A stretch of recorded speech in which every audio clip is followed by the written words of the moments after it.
Every individual can take important steps to prepare for emergencies and put plans in place in case of a disaster in your community.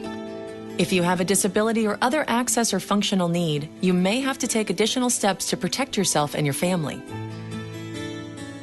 People with disabilities and people who have access and functional needs have to take a very proactive position in their personal preparedness. If you think about it, we do it every day. We're ready for the next little disaster that we will face every day. I always say prepare as if no one's coming to rescue you, because the reality is in a moderate or large event, no one is coming to rescue you anytime soon. It may be a very short period of time, it may be a more extended period of time, but you need to prepare as if you're not going to have any of the resources that you might typically depend on. The best way people can start to plan is by looking at the individual parts of their daily lives and figuring out where the potential gaps are. Do an inventory of yourself. Do an inventory of the things that you use on a daily basis to be living independently, and then think about what is essential. Think about the strategies, services, devices, tools, and techniques you use to live with a disability on a daily basis. These may include medications, durable medical equipment, service animals, assistive technology, communication tools, and transportation. You really have to be focused as to what are your needs if you end up going to a shelter for 4 or 5 days, or if you're stuck in sheltering in place because people just can't get to you. What are the essential things that you're going to need to be able to survive? As you think about assembling a support team, you need to be thinking about who are the people in your workplace, who are the people in your neighborhood, who are the people in your community, who might be able to assist you. Go over your emergency plan with everyone in your support network.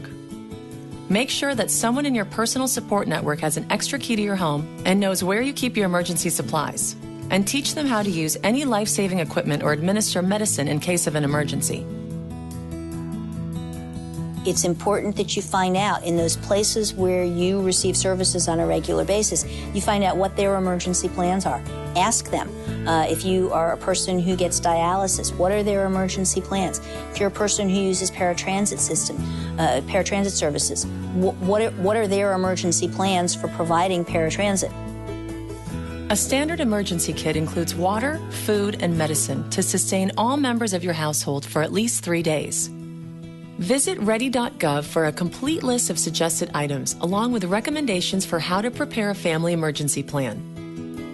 Everybody needs to have a kit, and a kit really needs to have some very basic things in it, some water, some food. But then you're going to want to customize that kit to make sure that it has the things that you need.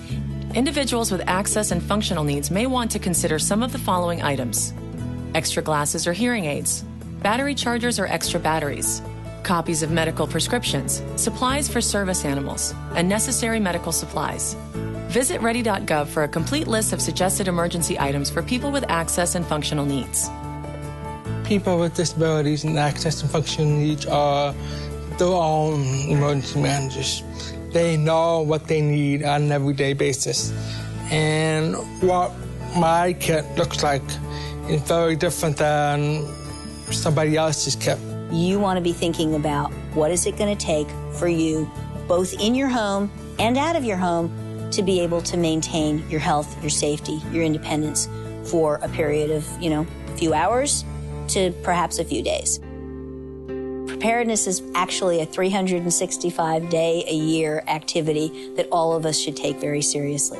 It's important that every day we do a little something to keep ourselves as prepared as we possibly can. The most empowering thing you can do is take charge for yourself during disaster, during the little storms and the big storms. And that's probably the most positive thing you can ever do for yourself as a person. Because that gives you control.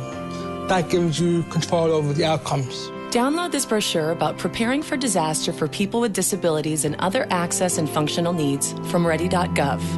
Check out the other information available on the site and get started preparing today.